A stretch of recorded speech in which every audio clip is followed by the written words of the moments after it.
Get ready, my soul. I'm diving in. Get ready, my soul.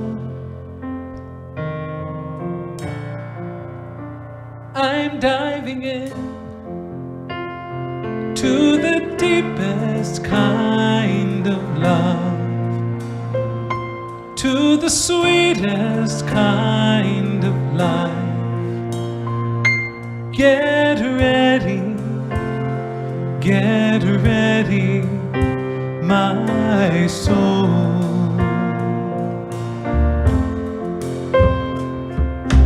Everything I've ever done,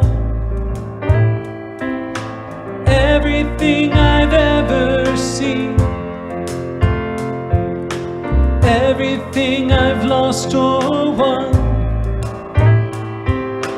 everything I've ever dreamed has brought me here to the present moment, here to a new beginning here, and I'm seeing life so clearly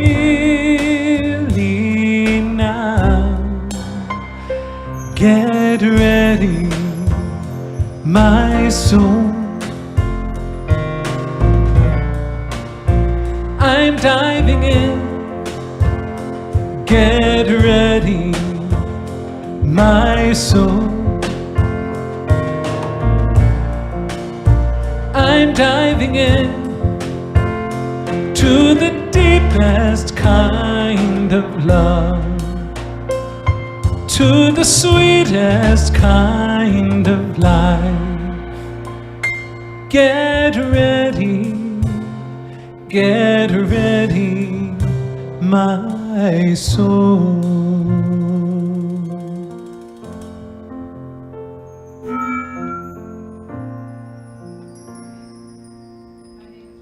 Clark, and I'm the Associate Minister here at Unity in Lynnwood. Welcome. We are so glad that you are here with us this morning. What better way to begin this fine Sunday morning than with Matthew's beautiful voice and prayer? If you would, please allow your eyes to gently close. And if you're willing, let the I that I say in this prayer be your I, so that this prayer becomes your prayer. I know deep in the marrow of my bones, deep in the center of my heart, deep in the essence of my soul, that there is just one life, one power, one presence, one infinite intelligence that is everywhere in the visible universe, that is indeed the visible universe, and everything that is back of what we see. The foundational thing that I know about this one life is that it is infinite. There cannot be more than one, for then nothing could be infinite. This means that there is no place I can go where it is not.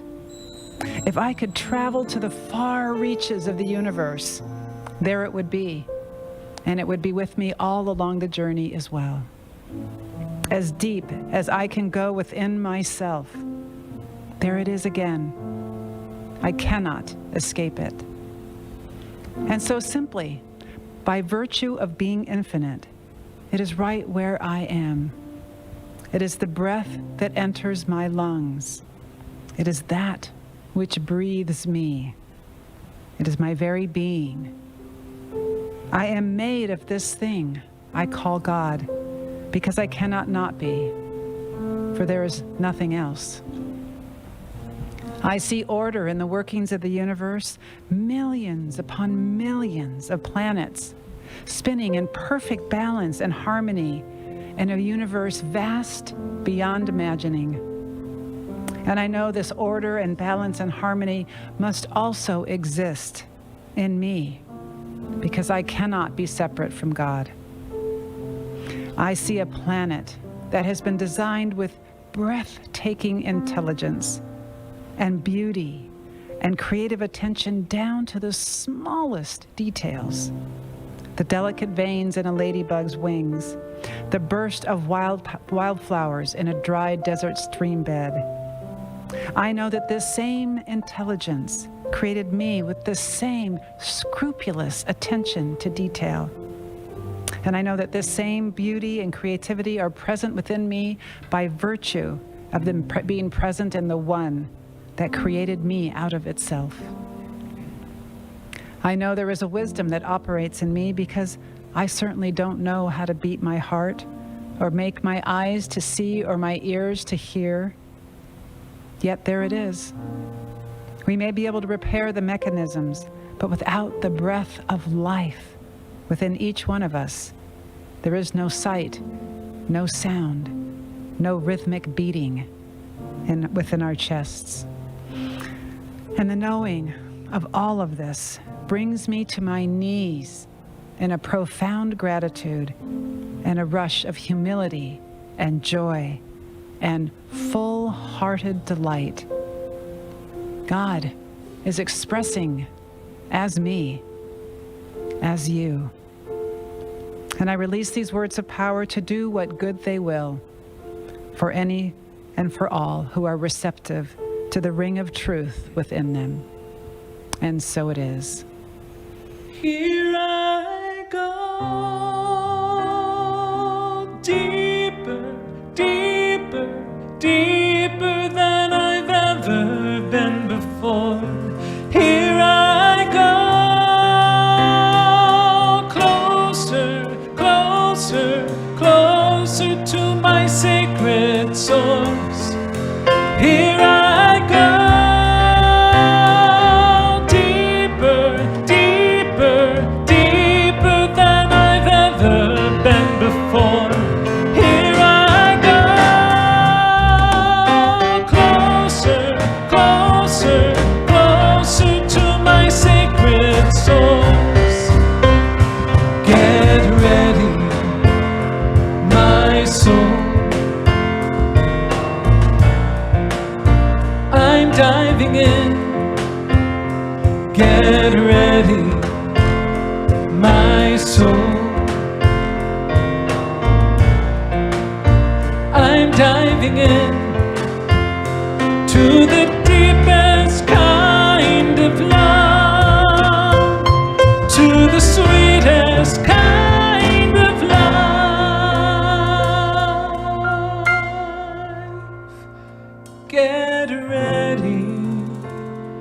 Get ready, my soul.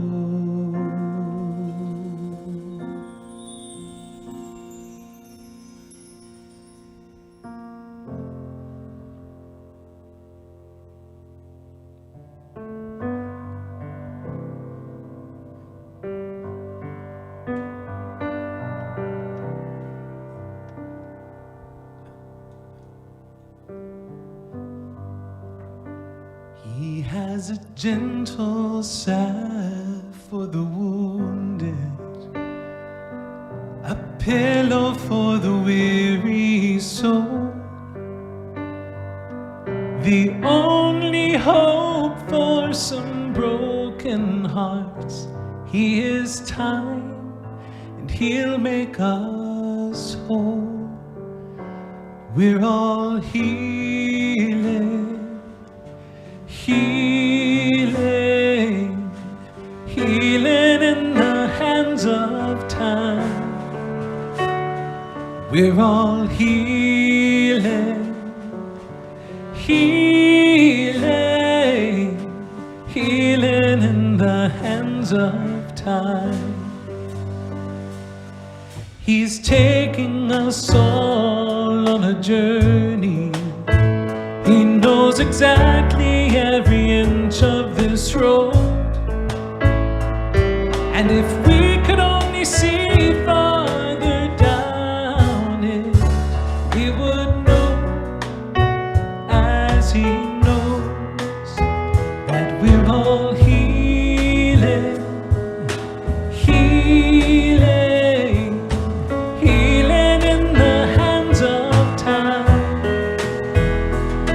we're all healing, healing, healing in the hands of time.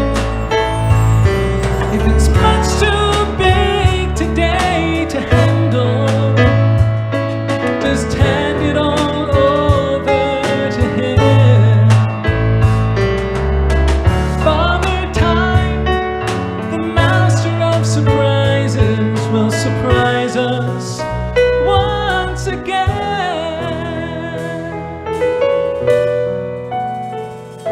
'Cause we're all healing, healing, healing in the hands of time.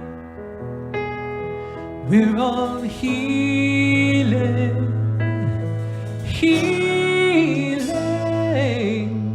healing in the hands of time.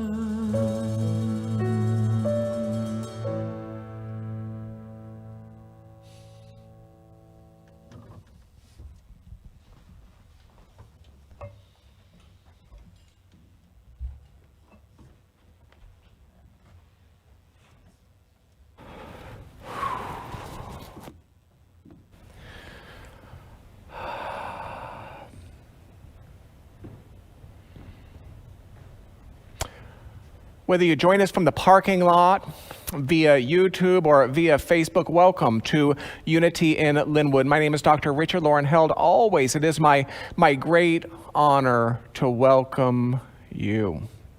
For those who have youth, toddler through 18, for those of you who have youth, please note that youth and family ministries gatherings are available to you as well. If you would like credentials for next week's gatherings, just contact that program's director. Her name is Stacy Bailey.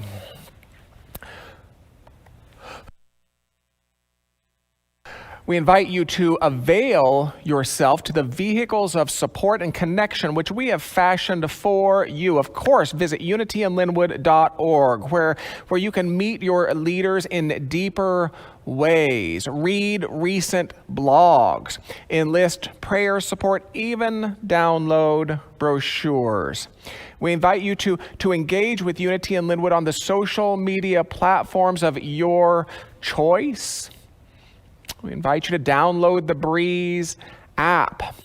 Now, this enables text notifications, reminders, the Friday affirmation, and so much more. And always, if you would like to stay in touch through a couple email messages per month, and no, we would never sell or share your information, simply click or call. You're also welcome to enroll by visiting the bottom of the home page at unityinlynnwood.org. It's also a great way simply to confirm that we have your current information. Always, if you would like assistance with any or all of the above, write or ring, click or call. It will be a selfish pleasure to get to connect with you. Practical spirituality, welcoming community. Yet again, short on word, but really quite profound in its content. Every week I like to support this mission statement with one of the values statements which we cultivated in collaboration with your board of trustees beginning in late 2014. Today I've chosen the first of 6. It reads, It reads as follows. We offer a metaphysical teaching which encourages regular spiritual practice, including prayer, meditation, affirmation, denial, service, and study. If you'd like to pray with somebody today, start the process simply by writing prayer at unityinlynnwood.org. Do include a telephone number. You will receive a call from an anonymous number. Today's chaplain is Anne. We'd love to send you a gift of Unity's Daily Word. If you are new to Unity, as many of you are, if you are newer to Unity, click or call, include a mailing address, and we will forward you this gift. It's a collection of scripture-based inspirations and ideas. If you would like to stay after this service for social hour, you are welcome to use your existing link or to register by clicking on the Breeze link yet again in your social media chat window.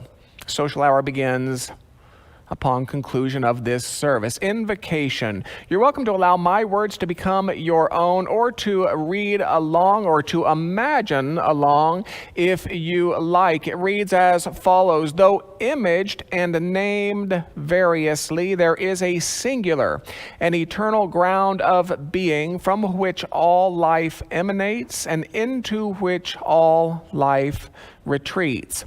We choose to call this ground of being God.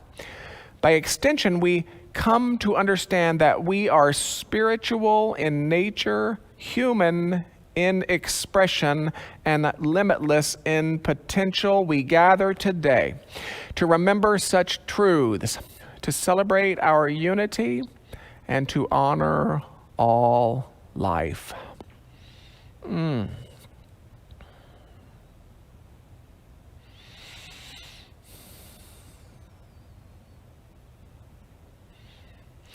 So in Hindu teachings, a fish god ordered up a boat. The hero delivered, the flood came, humanity was saved, and the boat came to rest on a mountaintop. Great story. Now in Greek mythology, Zeus ordered up a boat. The hero delivered, the flood came, humanity was saved, and the boat came to rest on a mountaintop. Still a great story. Now in the Quran, Allah ordered up a boat. The hero, now this is the same Noah of Hebrew scriptures fame, by the way. The hero delivered, the flood came, humanity was saved, and the boat came to rest on a mountaintop. And of course, in Hebrew scriptures, God ordered up a boat, Noah delivered, the flood came, humanity was saved, and the boat came to rest on a mountaintop. And variations on this epic myth can be found across cultures, across generations, and traditions of planet Earth, including variations passed by the first peoples of both North and South Americas. In a sense, the flood mythology joins the likes of the Golden Rule in terms of its easy sweep into the consciousness of humanity. Now, a lot of the narratives include an angry God. Many of the narratives include a deficient humanity. Many of the narratives include ritual sacrifice and so forth. Now most seem to depart at the rather delicate matter of the repopulation. After all, the survivors were usually family members, and incest carried, well, at least some taboo across those same cultures, generations, and traditions of planet Earth. In one version, the repopulation is handled this way. The surviving brother and sister throw stones over their shoulders. When the brother throws a stone over his shoulder, it becomes a man. When the sister throws a stone over her shoulder, it becomes a woman. What a tidy way to circumvent that awkward moment in our narrative, don't you think? I mean, no incest going on here, officer. Just a couple siblings throwing stones over their shoulders. From an R rating to a G rating, just like that. It's easy. Now, in the Epic of Gilgamesh, this was recorded on stone tablets, by the way, our hero receives proportions for the construction of the boat itself. He takes pairs of animals aboard the boat. The flood comes, the boat lands on a mountaintop, and our hero releases birds to search for dry land. I hope that sounds familiar. It should.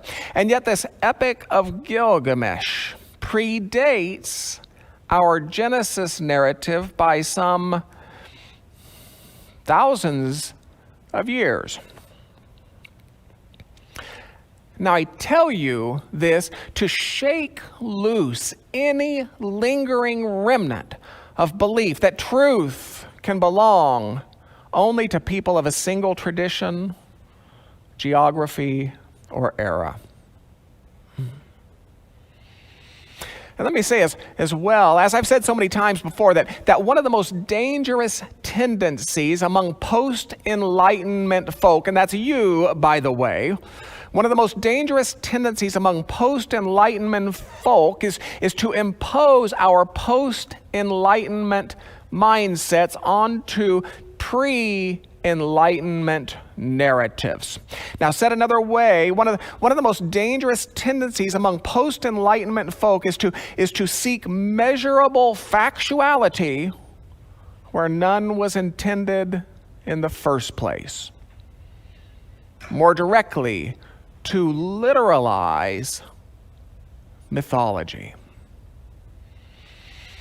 And I say it's one of the most dangerous tendencies because to do so places us in tension with common sense. To do so places us in tension with modern science. To do so places us in tension with other people. That's why I've been known to say quite boldly that if you have not read the Bible, don't do it until you've read at least a couple good scholarly books about the Bible. I mean, to read the Bible without some grasp of context, without some grasp of the circumstances from which its books arose, the culture from which its books arose, the languages in which its books arose, the translations through which its books arose, even the technologies by which its books arose. To read the Bible without some grasp of context is to compromise it at best, to weaponize it at worst. And so I tell you this to shake loose any lingering remnant of the belief that a myth's truths are dependent upon its facts. Sometimes I like to say it this way. The planet's epic teaching myths are narratives which never were, but always are. How do you like that? The planet's epic teaching myths are narratives which never were, but always are. And it's in such a spirit that I invite you to revisit this epic myth. It's a myth offering something so compelling, something so universal, something so alive that it continues to travel across the entirety of human consciousness with ease. Now, I have a favorite moment in this epic myth as detailed in Hebrew scriptures. It's a version that seems to combine material from at least a couple sources. So yes, there are conflicts, and no, they absolutely do not matter. Now, I have a favorite moment. And it's not when God got mad. I mean, we tend to encourage people beyond an anthropomorphized God, usually a male, complete with arms and legs, bearing an uncanny resemblance to humanity's prevailing moods, prejudices, limitations, tendencies. We tend to encourage people into an awareness of God as that ground of all being. As we've been saying every Sunday, there is a singular and eternal ground of being from which all life emanates and into which all life retreats. We choose to call this ground of being God. So even though it can feel like life is something that happens to us, rendering us as hapless victims, or even though it can certainly feel like God gets mad, we don't really teach a humanized God who gets mad like we do. So that's not my favorite moment. And it's not when God ordered up a boat, even though this might be my second favorite. After all, how many of us can relate to what we might call a divine knowing? How many of us can relate to getting a gut feeling, a bodily sensation, a cautionary shock, a psychic forewarning that would seem to redirect us from the paths we've been traveling? And how many of us have pretty rich stories about paying attention to that divine knowing? How many of us have even richer stories about turning away from that divine knowing? It was the great religious science interpreter Kennedy Schultz who said it something like this: our problems don't arise because we don't know what to do. Our problems arise because we know exactly what to do, and we refuse to do it. So that might be my second favorite, but it's still not my favorite. And it's certainly not when the flood came, and it's not even when humanity was saved. God as an interventionist is a wildly problematic conversation. I mean, there is so much depth to this story, excuse the pun. There is so much depth to this story that any of its points could be an entire lesson. But my favorite moment is recorded in the following. After 40 days, Noah opened a window he had made and sent out a raven, and it kept flying back and forth. Then he sent out a dove. But the dove could find nowhere to perch because there was water over the earth, so it returned, and he reached out his hand and brought it back. Now that is my favorite moment. That's my favorite moment because I think it speaks to those of us involved in any program of meaningful change, whether spiritual or secular. It speaks to so many New Year's dieters. It speaks to so many new to recovery. It speaks to so many poets, seers, artists, inventors, composers, visionaries, revolutionaries, social change agents. It speaks to those of us involved in any program of meaningful change, because in any program of meaningful change, there comes a point at which we've done everything we were inspired to do. We were obedient and faithful, bold and daring, and so we send forth the first bird. I like to imagine his name was Curiosity. We send forth the first bird of curiosity as if to ask, is my good ready yet, God? Is my love ready? I've been doing affirmations all week. Is my joy ready? I've been forgiving people all month. And what about my prosperity? Is my prosperity ready yet? I've been donating money all year long. And we send forth the bird of curiosity as if to ask, is my good ready yet, God? Only to have the bird return without so much as a shred of evidence of new life. And so we send forth the second bird. I like to imagine that his name was Impatience. We send forth the bird of impatience as if to ask, well, what about now, God? Is my love ready now? I've been meditating for weeks.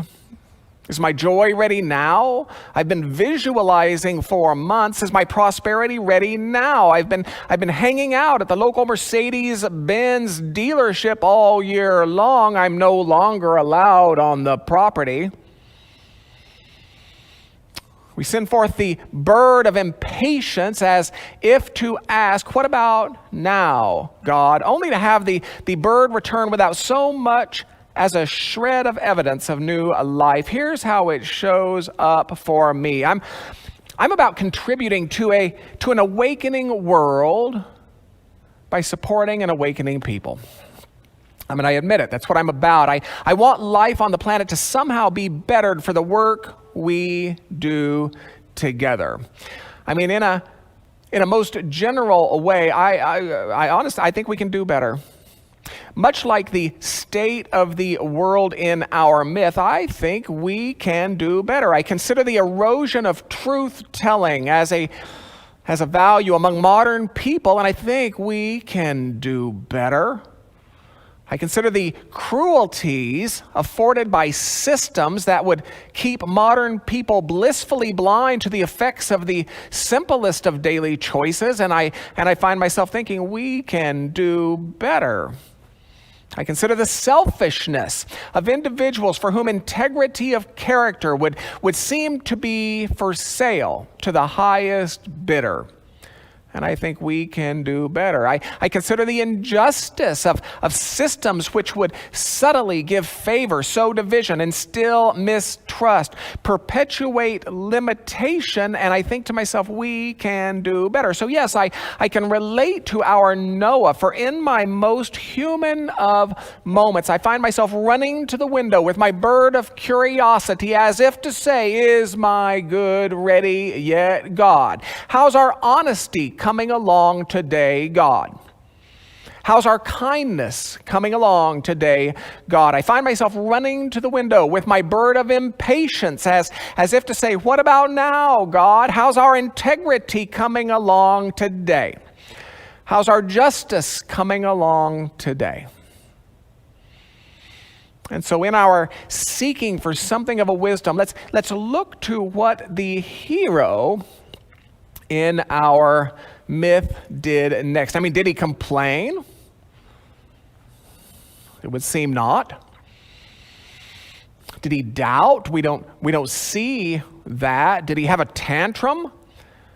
That is not in the record. Did he give up? Well, obviously not. If he had given up, we wouldn't be having this conversation. Noah, I want you to build a boat. No, thanks.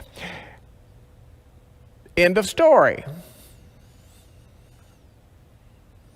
No longer a good story.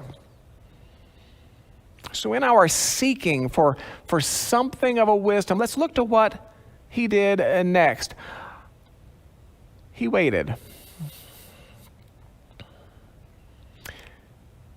He waited 7 days, sent out the dove, and finally the dove returned with a freshly plucked olive leaf.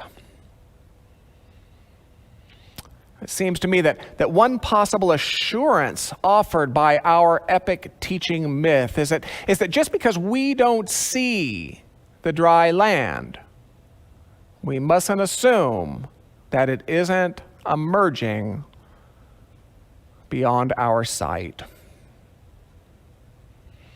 Or just because we don't see results from our spiritual work, we mustn't assume they aren't emerging beyond our sight. So maybe we, like our Noah, are encouraged to take heart, to trust the process. Maybe we are encouraged to allow that 7 days, that time associated with completion in Jewish symbolism, by the way. How rich is that? Maybe we are encouraged to allow that 7 days for the results of our spiritual work to press themselves through the thickness that is this level of reality. Maybe that's why most metaphysical prayer processes end with some form of release. Maybe there comes a point at which we practitioners have done everything we were inspired to do. We were obedient and faithful, bold and daring. So we're called beyond curiosity and impatience into a final and full trust of the mechanics of the spiritual world. In fact, I like to think that if the first bird were named curiosity and the second bird were named impatience, I like to imagine that the third bird were named trust. It was trust that revealed the first shred of evidence of new life.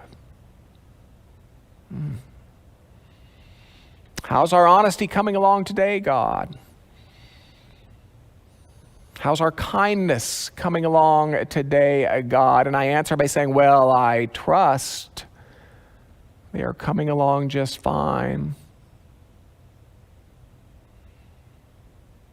How's our integrity coming along today, God? How's our justice coming along today, God? And I answer by saying, well, I trust that they are coming along just fine.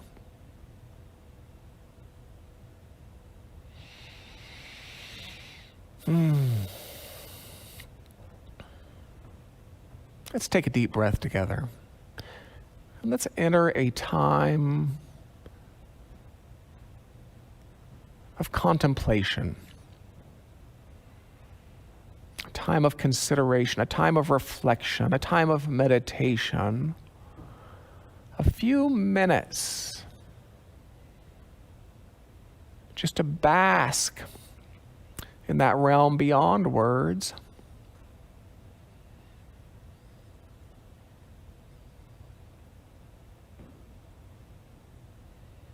In that place beyond language.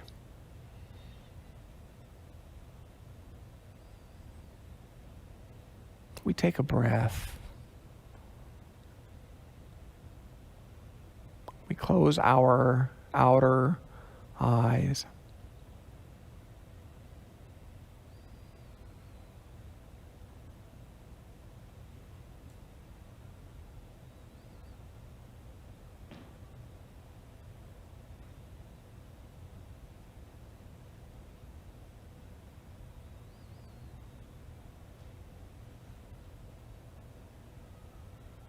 And we breathe.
Within the silence, I heard a voice gently ask me to let go. Suddenly I knew I had a choice about the way my life would go. He said, come with me, give me all your guilt and fear. Trust me with all of your pain. And from that day, when you give it all away, your life will never be the same. I have followed that voice best that I could, and it's brought me graciously this far. I know this day my life will be as it should. The light of Christ in me will outshine every star. He said, come with me, give me all your guilt and fear. Trust me with all of your pain. And on that day, I gave it all away. My life has never been the same. So listen now, you know you can hear it too. Just stay still a little while and let God's voice sing a song of gratitude. And you will hear how much your Father loves his child. He says, come with me, give me all your guilt and fear. Trust me with all of your pain. And from that day, when you give it all away, your life will never be the same. Yes, on that day, when we all give it away, our light will glorify God's name.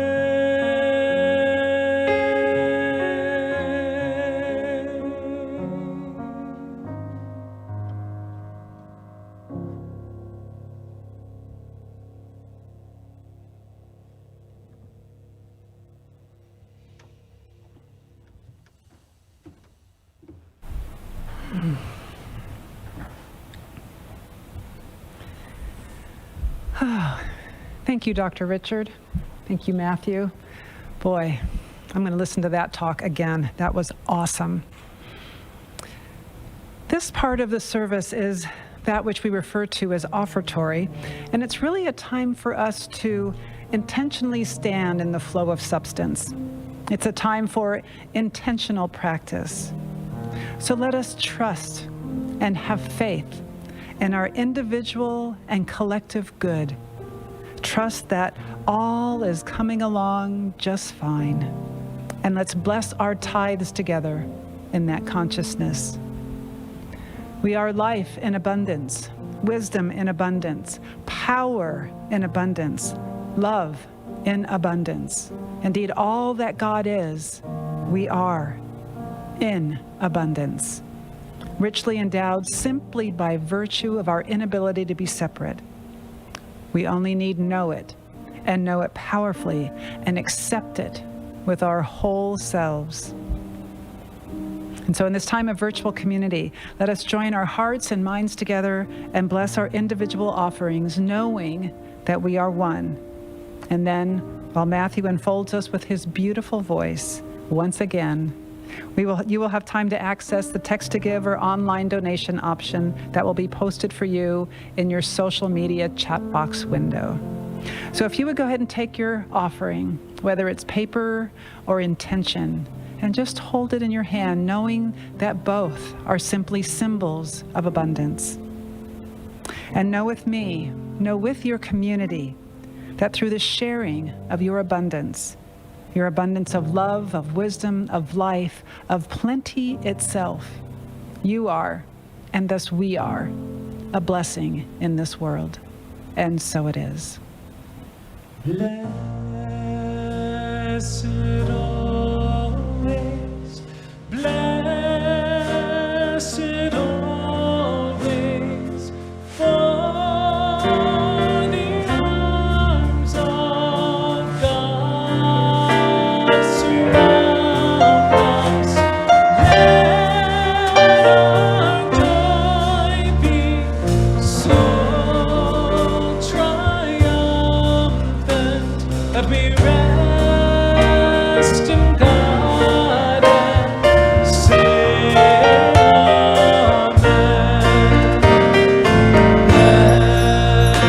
Blessed always, blessed always, for the arms of God surround us.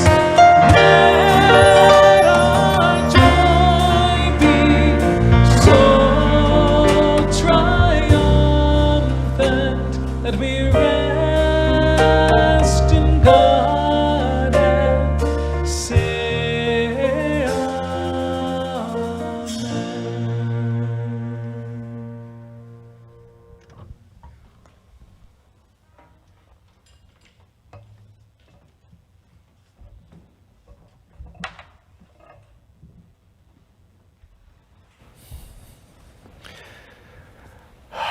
Please register for any and all Unity in Lynnwood events by visiting the website or by clicking on a clickable link. Holy Week. It occurs to me that to discuss the tensions of Palm Sunday and the triumphs of Easter Sunday, and to skip all between, we're missing good stuff. So Holy Week 2021, we've designed 8 days of services. Now, Palm Sunday is a regular Sunday service. Easter Sunday is a regular Sunday service. The services between, from Monday through Friday, they'll last about 30 minutes each, and they explore the themes of Holy Week, themes that I think are universal to any hero's journey. They are themes of decision. We find betrayal in there. We find moments of commitment, the importance of enrolling support, navigating resistance. It's all in there. Please consider joining us Sunday, Monday, Tuesday, Wednesday, Thursday, Friday, and then Easter Sunday.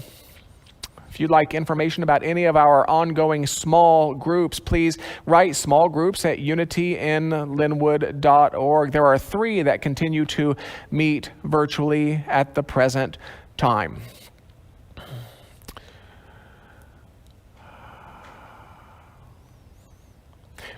UIL Connects, Students of Myrtle, and Search for God study group. Interlude, Wednesdays with Reverend Nina Clark. Can you ever get too much Nina Clark? The answer is no. Interlude, it is a regular Wednesday service. Again, this service lasts about 30 minutes.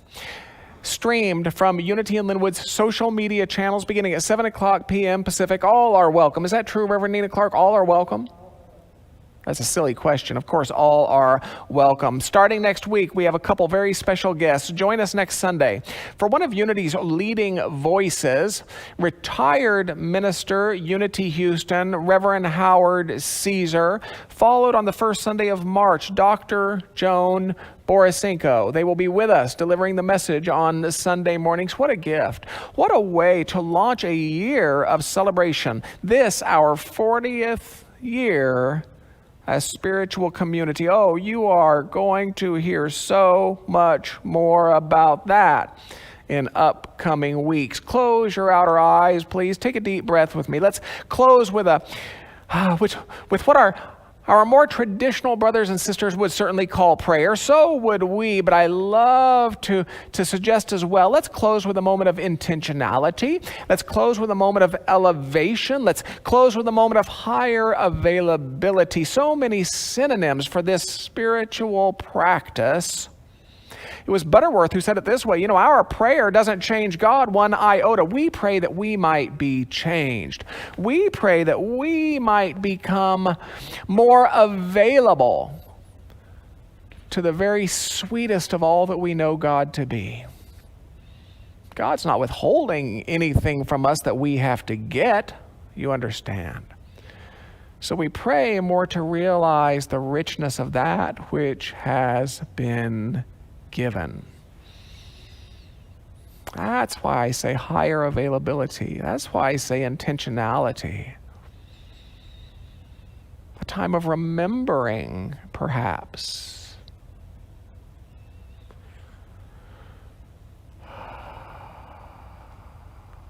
So we turn from that world without to a world within, where the full presence, the full power, the full potentiality of that which we would call God lives.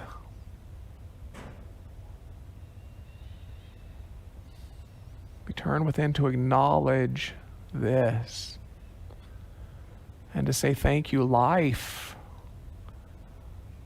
for being life as me. Thank you, wisdom, for being wisdom as me. Thank you, sufficiency, for being sufficiency as me. Thank you, harmony, always harmony, for being harmony as me.